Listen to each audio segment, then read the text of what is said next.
আসসালামু আলাইকুম দর্শক, রাজনৈতিক একটা টালমাটাল পরিস্থিতির মধ্যে প্রধান বিচারপতির সাথে ডক্টর মোহাম্মদ ইউনূসের একটি বৈঠক হয়েছে। এটি আসলে রাজনৈতিক যে খবরাখবর তার ভেতরে কিন্তু এটি চাপা পড়েছে। অনেকে বলছেন যে এই বৈঠকটি ছিল অত্যন্ত গুরুত্বপূর্ণ। ডক্টর মোহাম্মদ ইউনূস কিছু বিষয় বোঝার চেষ্টা করেছেন এবং তার করণীয় নির্ধারণ তিনি করেছেন। এবং খেয়াল করবেন যে এই ধরনের বৈঠক খুবই নজিরবিহীন। গত ৩০ বছরে বা আমি কখনো দেখি নাই যে রাষ্ট্রের প্রধান নির্বাহী এইভাবে প্রধান বিচারপতিকে তার বাসভবনে ডাকতে পারেন। তারা বৈঠক করেছেন এবং একই সঙ্গে তারা ফটো সেশনও করেছেন। এইটা নজিরবিহীন ঘটনা। তো এই নজিরবিহীন ঘটনা কেন ঘটলো, এর আমরা যদি নেপথ্যের কারণ দেখি, ঠিক আগের দিন রোববারে বৈঠক হয়েছে আর শনিবারে ৩টি গুরুত্বপূর্ণ মিটিং ছিল। একটি হচ্ছে বিএনপির সাথে বৈঠক, দ্বিতীয়টি হচ্ছে জামাতের সাথে বৈঠক, তৃতীয়টি হচ্ছে এনসিপির সাথে বৈঠক। তার আগের ঘটনার প্রবাহ ছিল আরো গুরুত্বপূর্ণ। সেনাপ্রধান বেশ কিছু বিষয়ে কথা বলেছেন, সেখানে নির্বাচন, বন্দর এবং করিডোর। তারপর পরই বিএনপির পক্ষ থেকে জরুরি সংবাদ সম্মেলনে বলা হয়েছে যদি ডিসেম্বরের মধ্যে নির্বাচন দেয়া না হয় তাহলে তারা অসহযোগ করবেন এবং একই সঙ্গে বন্দর এবং করিডোরের মতন সিদ্ধান্ত ইউনূস সরকার নিতে পারে না, এই মনের কথা বলেছেন। সব মিলায় তাহলে এর লিগ্যাল অথরিটি কি বা আইনগত দিক কি হবে?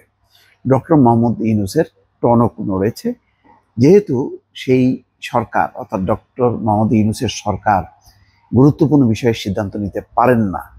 এই যে কথাটা বলা হয়েছে এটা তিনি বুঝতে চেয়েছেন ডক্টর সৈয়দ রেফাত আহমেদ অর্থাৎ সুপ্রিম কোর্টের প্রধান বিচারপতির সঙ্গে তিনি এই বিষয়টি বুঝতে চেয়েছেন। তার যে ক্ষমতার বৈধতা এবং তিনি কতদিন থাকতে পারবেন তিনি জানেন না। সংবিধানের ১১৬ অনুচ্ছেদ, সেখানে সুপ্রিম কোর্ট জরুরি অবস্থায় কিছু মতামত দিতে পারেন। রাষ্ট্র যদি কোনো বিপদে পড়ে, কোনো সংকটে পড়ে, তাহলে ১১৬ অনুচ্ছেদ অনুযায়ী একটা রেফারেন্স চাওয়া যেতে পারে এবং তখন সুপ্রিম কোর্ট আপিল বিভাগের মতামত অনুযায়ী একটা মতামত দিতে পারেন যে জরুরি অবস্থায় কিছু কিছু ক্ষেত্রে কাজ করা যাবে। কিন্তু ডক্টর মোহাম্মদ ইউনূস যেভাবে রেগুলার আইন সংশোধন করছেন, আইন পরিবর্তন করছেন, তারপরে চুক্তি করছেন, এই কাজগুলি করতে পারেন কি পারেন না এই বিষয়টি তিনি বোঝার চেষ্টা করেছেন। এখন ১১৬ যে অনুচ্ছেদ অনুযায়ী জরুরি কিছু কাজ করতে পারেন, কিন্তু রেগুলার গভর্নমেন্টের মতো ফাংশন করতে পারেন না, এটা পরিষ্কার। তাহলে কি হবে? তাহলে এই কাজগুলো যে ইতিমধ্যে তিনি করেছেন, বিভিন্ন ক্ষেত্রে আইন সংশোধন করেছেন, তাহলে সেই কারণে কি তিনি ভবিষ্যতে বিচারের সম্মুখীন হবেন, প্রশ্নের সম্মুখীন হবেন? এই বিষয়টি বোঝার চেষ্টা করেছেন। জুলাই সনদ যদি ঘোষণা করা হয় তাহলে এই রাষ্ট্রপতি, সেনা প্রধান বা সংবিধান সব স্থগিত হয়ে যাবে।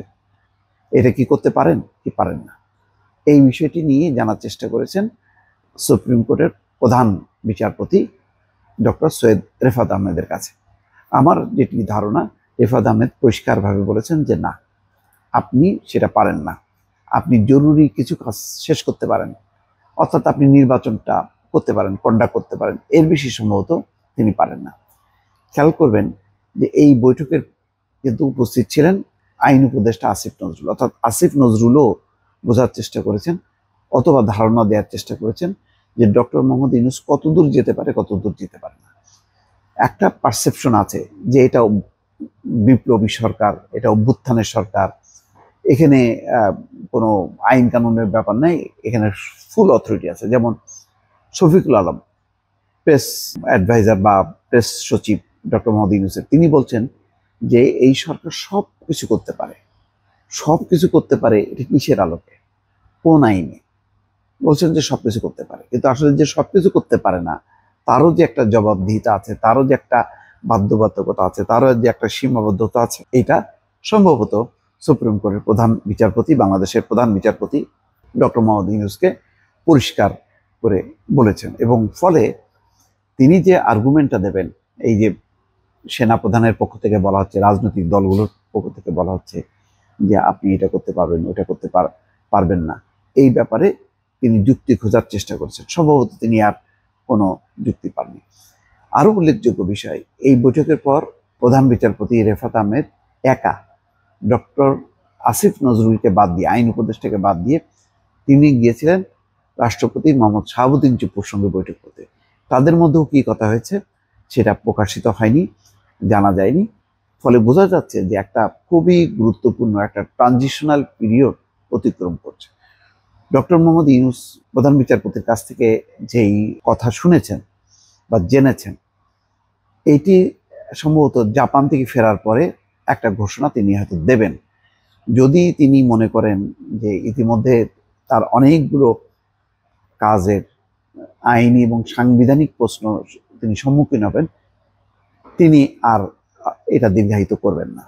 তিনি সম্ভবত এখানে একটা যবনিকাপাত ঘটাবেন, তিনি একটা রাজনৈতিক ঐক্যের মধ্য দিয়ে একটা সমাধানের চেষ্টা করবেন। যদি চেষ্টা না করেন তাহলে কি হবে, আর একটি সংকটের দিকে যাবেন। সম্ভবত প্রধান বিচারপতি সেই কথাই বলেছেন যে এর বেশি কিছু তিনি যদি করার চেষ্টা করেন তাহলে একটা অরাজকতা তৈরি হবে, সাংবিধানিক জটিলতা এবং আইনি জটিলতা তৈরি হবে, যেটি নিয়ে পরে একটা বড় ধরনের সংকট তৈরি হতে পারে। সম্ভবত এই আলোচনা এই পর্যায়ে। এখন বাকিটা জাপান থেকে ফিরে এসে হয়তো ডক্টর মোহাম্মদ ইউনূস বড় ধরনের কোনো সিদ্ধান্ত নিতে পারেন, এমন আলাপ আলোচনা রাজনৈতিক অঙ্গনে দর্শক চলছে। ভালো থাকবেন। আল্লাহ হাফেজ।